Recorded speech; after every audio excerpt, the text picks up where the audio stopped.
All right, can I start? Yes, you can. So, okay, thank God Muhammad went before me because I would like to mention it, even though it isn't directly mentioned in this presentation.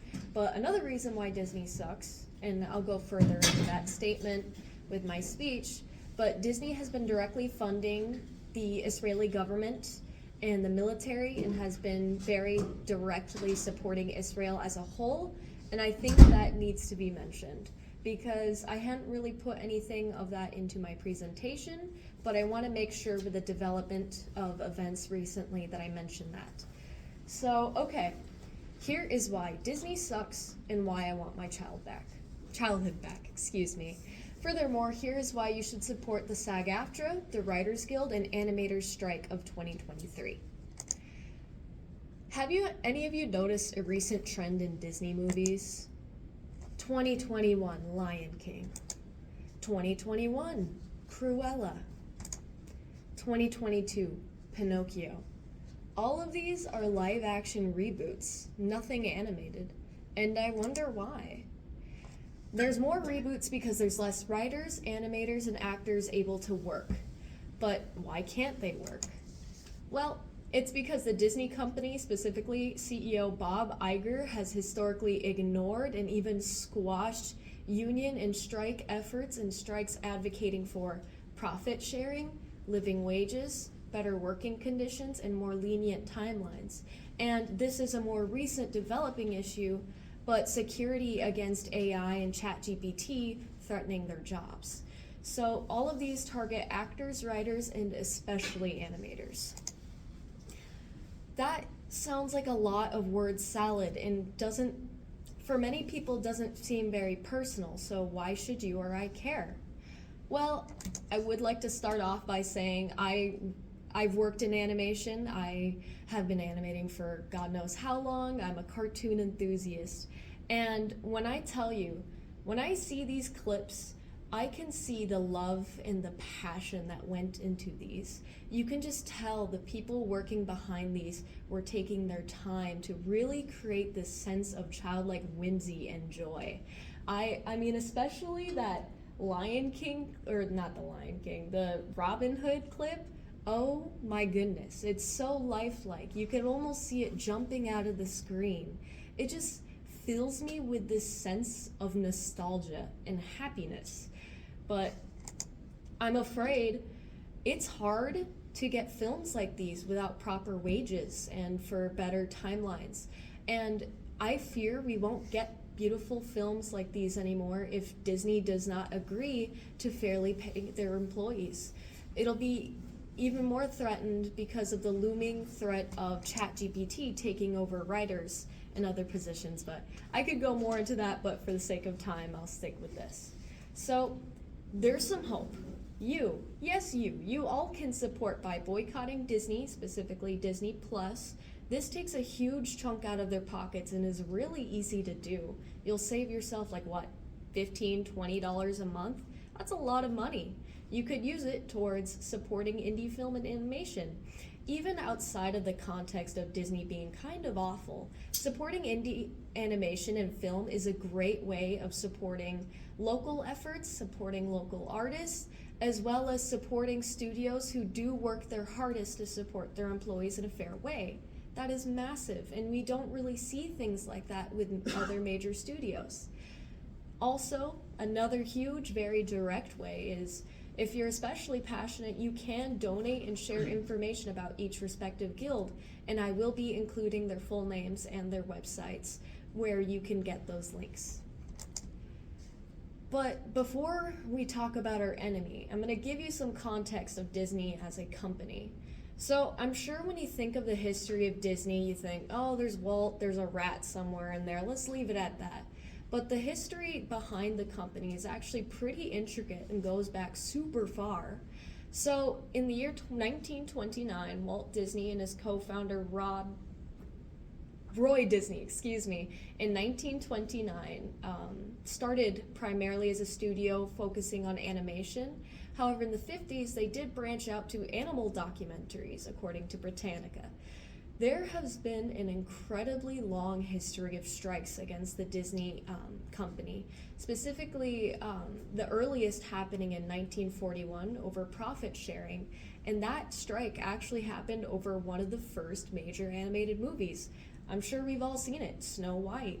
A major issue why this happened is because a lot of the hardworking people who worked on that gorgeous film weren't being paid properly.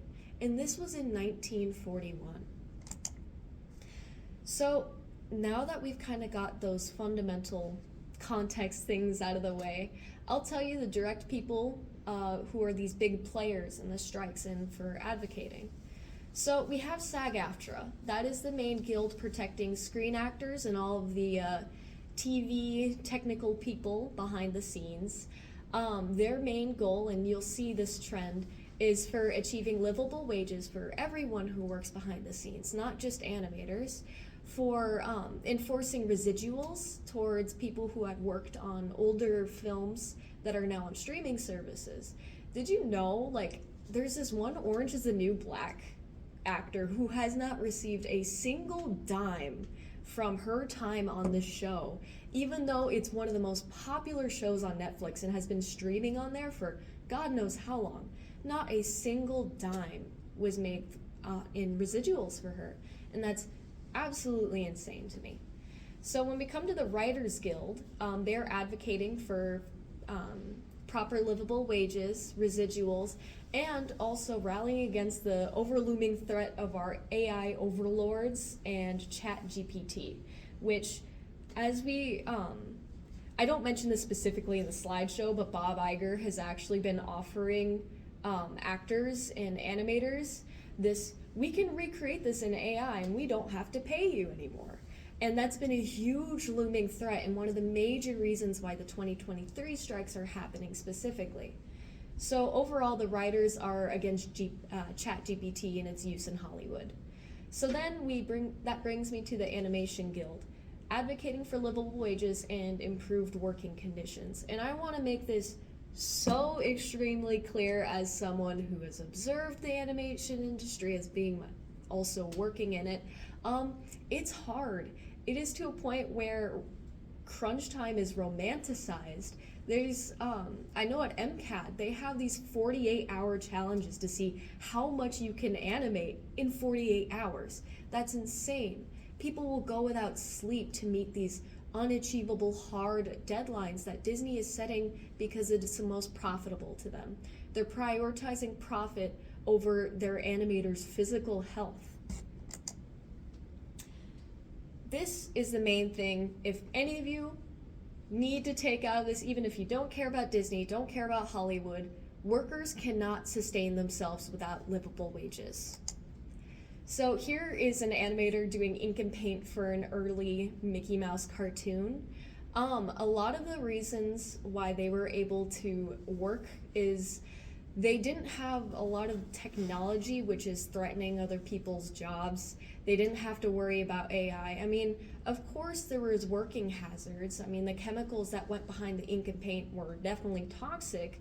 However, the hard deadlines weren't as set and expedited as much as they are now.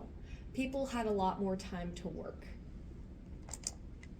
But Bob Iger, literally the worst, on his recent 2023 SAG-AFTRA statement, I gotta stand up for this makes me mad. He described people advocating to be paid fairly and residuals as being disturbing, disruptive. This is the worst time to add to that disruption, and that there's a level of expectation that they have that is just not realistic. And they're adding to the set of challenges that this business is already facing that is quite frankly disruptive. So I don't know if this is just me, but thinking about the horrifying massive monopoly that Disney has over literally everything, Fox, Disney, like the toy market, they're not losing out on any money, multi-billion upon billion behind God knows how much. They do not need that money, right? At least not as much as they're asking for. So, the fact that people advocating for non toxic workplaces, for fair wages, for not hazardous places, to be guaranteed consistent work schedules, the fact that all of these things are apparently so disruptive to Disney that they have to seriously just smear union efforts is absolutely mind-boggling to me. It's like if I worked at a job, right? I'm working at Walmart and I'm begging to be paid more than like $8 an hour because I'm sustaining 4 people in my family. And my manager's like, I don't know, like, this Walmart's actually pretty low in funds, so actually, I'm just gonna pay you $7 and then have an AI replace you. That is insane. Literally, in any other context, you'd look at that and be like, that is crazy. Yet, we're seeing it with Disney. So, what happens when workers are adequately paid? I would like to shout out this studio. They're awesome. Apartment D, it's a stop motion studio based in Burbank, California. They're a small indie studio and they make absolutely awesome animation. They tend to work with toy marketing and lots of commercial. However, they do have a few original short films out. Highly suggest you go to YouTube and watch them. They're awesome, they're zany, they're great. You can tell these people are happy working at their jobs because of the amount of passion you can see in their work. So, I'm mad. What am I supposed to do again? We're supposed to boycott Disney, specifically Disney Plus, and take that money out of their pockets. We're going to support indie film and animation with that nice chunk of money we just took from them. And we're going to donate and share information about each respective guild, which sharing information is actually free. So that's good. So thank you for listening to me rant about Bob Iger and Disney. I'd like to thank you all for your time.